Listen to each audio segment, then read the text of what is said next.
ನವಿನಾಗೆ ಹುಗೆ ಹುಗೆ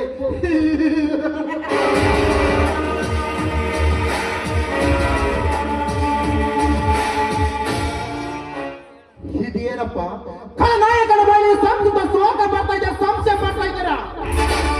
ಜಗದಲ್ಲಿ ನ್ಯಾಯ ಹಟ್ಟಾಸ ಹೆಚ್ಚಾದಾಗ ಆಧರ್ಮ ತಾಡಿಕೊಂಡಿರುವಾಗ ನಮ್ಮಂತ ಕಾಲ ಧನಿಕರಂತ ಬಾಳಿಕೆ ಹೆಚ್ಚಾದಾಗ ದೇವರು ಯಾವುದೋ ಒಂದು ರೂಪದಲ್ಲಿ ಹುಟ್ಟಿ ಬರ್ತಾರಂತ.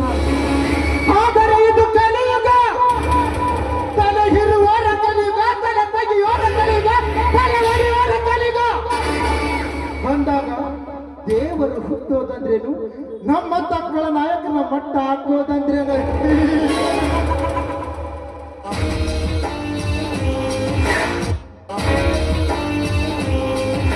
ಸಾಧ್ಯನೇ ಇಲ್ಲ. 5 ವರ್ಷಕ್ಕೊಮ್ಮೆ ಚುನಾವಣೆ ಬಂದ್ರೆ ಸಾಕು, ನಿಮ್ಮ ಮನೆ ಮುಂದೆ ನಿಂತು ಬಹುದು ಭಿಕ್ಷಾ ದೇವತೆ ಭಿಕ್ಷೆ ಬೇಡ್ತೀವಿ.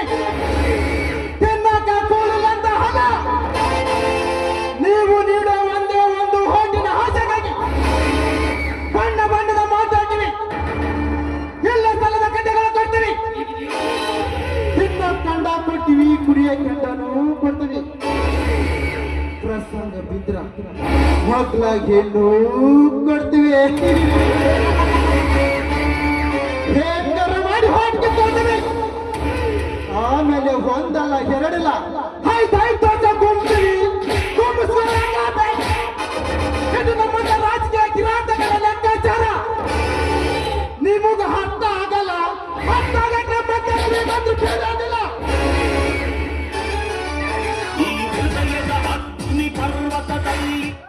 ಹೇ ಬ್ರಹ್ಮ, ಈ ಭೂಮಿ ಮೇಲೆ ಒಂದು ಹೆಣ್ಣನ್ನು ಸೃಷ್ಟಿ ಮಾಡಿದೆ. ಆ ಹೆಣ್ಣಿಗೆ ಆದಿಶಕ್ತಿ, ಮಹಾಶಕ್ತಿ, ಪರಾಶಕ್ತಿಗೆ ಹೆಸರಿದೆ.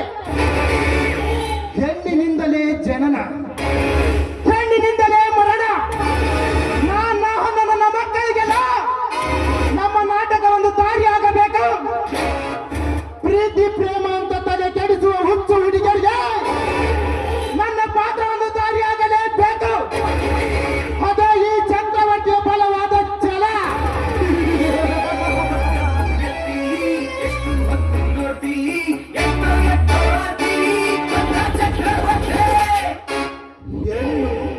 ಹೆಣ್ಣು ಮಣ್ಣು ಹೆಣ್ಣು ಹೊಣ್ಣು ಮಣ್ಣಿಗಾಗಿ ಸತ್ತವರು ಸರ್ವರು. ಅದರಂತೆ ಹಣಗೆಂದರೆ ಸತ್ತ ಸಮಾಧಿಯಾದ ಜನ ಸಹ ಎದ್ದು ಕುಳಿತು ಮಾಡುತ್ತದೆ ಹಣದ ಜೈಕಾರಕ್ಕೆ.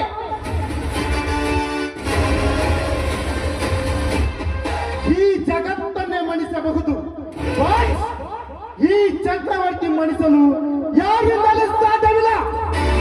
ಯಾಕೆಂದರೆ ಈ ಚಕ್ರವರ್ತಿ ನೆಲೆ ಇಲ್ಲದ ನರ ಮನುಷ್ಯ, ದೇವರಿಗೆ ನಡುಗಿಸುವ ನರವೇಂದ್ರ.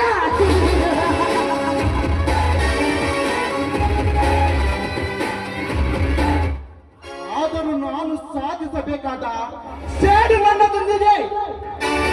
ನನ್ನ ಹುಟ್ಟು ಕುಲ ಮರಿಯಾದ ನಾಗೇಗೌಡ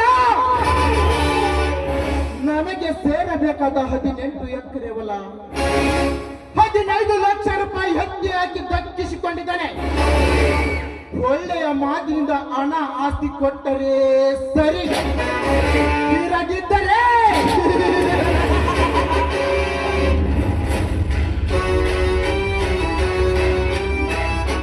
ಓದು ಮುಗಿಸಿ ಈ ಹಳ್ಳಿಗೆ ಕಾಲಿಟ್ಟ ನಾಗೇಗೌಡರ ತಂಗಿ ನಾಗರತ್ನ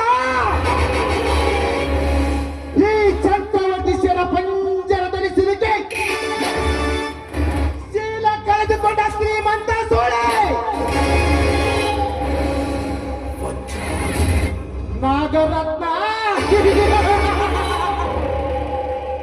ಕಾಡಿನಲ್ಲಿರುವ ಅಷ್ಟಿದ ಹುಲಿಗೆ ಸಂಖ್ಯೆಯನ್ನು ಅರಿತು ದುಡ್ಡನ್ನು ದಾಹ ಹಿಗಿಸಿಕೊಳ್ಳುತ್ತದೆ. ನಾಡಿನಲ್ಲಿರುವ ಈ ನರ ಹುಲಿ ಚಕ್ರವರ್ತಿಗೆ ನಿನ್ನ ದುಂಡಾದ ದೇಹವನ್ನೇ ಧರಿಸಿ, ನಿನ್ನ ಶೀಲ ಎಂಬ ಶ್ರೀರತ್ನವನ್ನೇ ಕಲಕಿಸಿ, ನನ್ನ ಸೇಡಿನ ದಾವನ್ನ ನಂದಿಸಿಕೊಳ್ಳದಿದ್ದರೆ ನನ್ನ ಹೆಸರು ಚತುರ